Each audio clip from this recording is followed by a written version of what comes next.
किशोरीलाल जी के बेटे राघव की शादी की बात जगह जगह चल रही थी, लेकिन किशोरीलाल जी को कोई लड़की पसंद ही नहीं आती थी। और उसकी एक ही वजह थी, किशोरीलाल जी का लालची होना।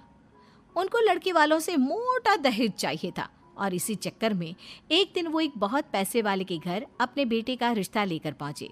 उस आदमी का नाम था ओम प्रकाश। देखिए किशोरीलाल जी, मेरी एक ही बेटी है और मेरी सारी संपत्ति जायदाद सब कुछ मेरी बेटी नैना का ही है। पापा, नाम से लगता है बहुत खूबसूरत होगी। कितना अच्छा नाम है ना, नैना। ओ, वैसे बात तो सही है आपकी।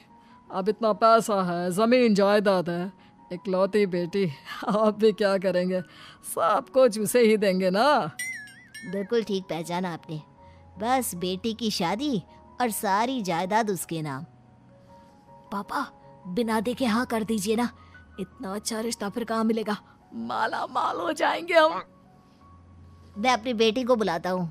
अरे नहीं नहीं नहीं नहीं, आपकी बेटी का नाम नैना है, सुनकर ही लगता है बहुत सुंदर होगी। रहने दीजिए अंकल, मैं तो आपकी बेटी के नाम से ही इतना खुश हो गया हूँ कि उसे बिना देखे शादी करने को तैयार हूँ। अब तो मैं उसका चेहरा सीधे शादी के बाद ही देखूंगा। और इस तरह राघव नैना का चेहरा नहीं देखता और उससे शादी कर लेता है। शादी के बाद अपनी सुहाग रात पर जब राघव नैना का घूंघट उठाकर देखता है तो नैना की आंखें बंद थी। कितने खूबसूरत हो तुम नैना, जरा अपनी आंखें खोलकर मेरी तरफ देखो तो सही। नहीं, मुझे शर्म आती है। अरे, मैंने तुम्हें शादी से पहले भी नहीं देखा, और अब अगर तुम आंखें खोलकर मुझे देखोगी भी नहीं तो मुझे अच्छा कैसे लगेगा? इससे पहले कि नैना अपनी आंखें खोलकर राघव की तरफ देखती, अचानक से लाइट चली गई और राघव नैना को पूरी तरह से देख भी नहीं पाया। अगली सुबह नैना राघव के लिए नाश्ता बनाकर लेकर आई। अरे ये क्या, आधा पराठा सेका हुआ है और आधा बिल्कुल कच्चा। ये तुमने क्या किया नैना? बहू, तुमने क्या आधा पराठा तवे से नीचे लटका कर रखा था, जो आधा सिका है और आधा कच्चा? मुझे जितना दिखेगा उतना ही तो सीखूंगी ना पापा जी। जहाँ जहाँ मुझे नजर आ रहा था वहाँ मैंने सीख लिया, जहाँ जहाँ नहीं दिखा वहाँ कच्चा रह गया होगा। इसका क्या मतलब है? ये कैसा मजाक कर रही है तुम? अरे बहू, तुमने इतना लंबा घूंघट क्यों लगाया हुआ है? देखो, हमारे घर में बहुओं को बेटी की तरह रखा जाता है, और फिर तुम तो इतना सारा माल लेकर आई हो। देखो, ये घूंघट डालकर रखने की कोई ज़रूरत नहीं है। हाँ नैना, पापा जी ठीक कह रहे हैं, तुम तो आराम से रहो, अपना ही घर समझो।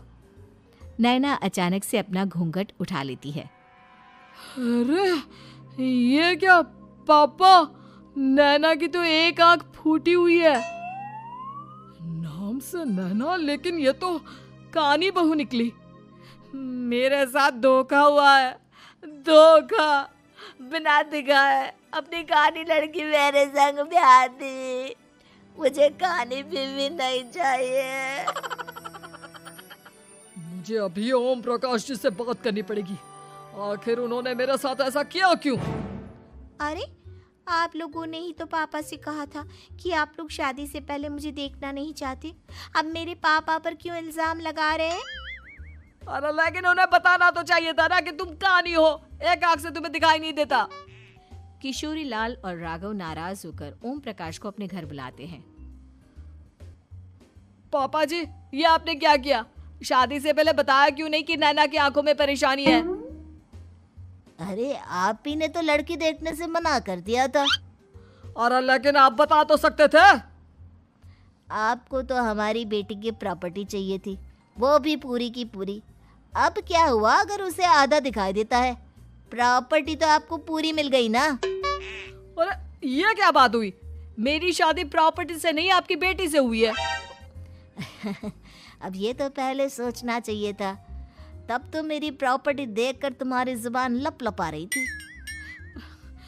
लेकिन मैं कानी लड़की को अपनी बीवी बनाकर नहीं रख सकता।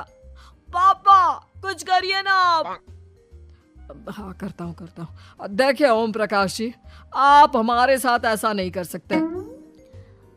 और तुम देखो, अगर तुमने मेरी बेटी से शादी तोड़ी ना तो जो भी प्रॉपर्टी मैंने तुम्हें दी है वो तो पूरी की पूरी वापस ले ही लूँगा और आधी प्रॉपर्टी तुम्हारी भी लूँगा। अरे मेरी आधी प्रॉपर्टी भला क्यों लेंगे आप? इसलिए क्योंकि मेरी बेटी को आधा नजर आता है और उसकी नज़र अभी तक तुम्हारी आधी जायदाद पर ही पड़ी है। अब तुम उसे घर से निकालोगे तो कुछ तो लेकर जाएगी ना। और अगर हम आपकी बेटी को अपने घर की बहू बना कर रखे तो? तो तुम्हारी पूरी प्रॉपर्टी तुम्हारी ही रहेगी और जो मैंने तुम्हें दिया है ना उसमें से बस मैं आधा लेकर जाऊंगा। अरे लेकिन अब आप अपनी दी हुई प्रॉपर्टी में से आधी वापस क्यों लेकर जाएंगे? अगर मैं आपकी बेटी को अपनी पत्नी बनाकर रखने को तैयार हूं तो? इसलिए ताकि भविष्य में अगर तुम मेरी बेटी को धोखा दो तो उसके पास कुछ तो रहे जो पति का हो। वैसे मेरे पास तो बहुत कुछ है लेकिन अपने पति की कोई निशानी तो उसके पास होनी चाहिए ना। अब अगर तुमने मेरी बेटी को कहानी कहा तो तुम्हें प्रॉपर्टी भी कहानी ही मिलेगी, पूरी नहीं। जमाए राजा। किशोरी लाल और राघव समझ चुके थे कि वो बुरी तरह फंस चुके हैं और अब उनके पास वहां से निकलने का कोई चारा नहीं है। अब समझ में आया ना, लालच बुरी बला होती है। एक तो तुम्हें प्रॉपर्टी मिली, ऊपर से बीवी मिली, उसमें तुम्हें नखरे भी दिखाने हैं। आए बड़े, चुपचाप बैठो दोनों। कुछ दिनों के बाद नैना राघव की कार लेकर बाजार घूमने निकलती है और जब कार लेकर वापस आती है, ये क्या? एक तरफ से मेरी गाड़ी पूरी खराब हो चुकी है।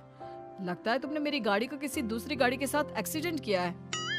अरे अरे कितना बड़ा नुकसान कर दिया तुमने बहू। वो क्या है ना पापा जी, मुझे एक आंख से दिखाई नहीं दे रहा था, सामने से गाड़ी आ रही थी। मुझे तो सिर्फ आधा ही दिखाई दिया और वो गाड़ी मेरी कार से रगड़ते हुए निकल गई।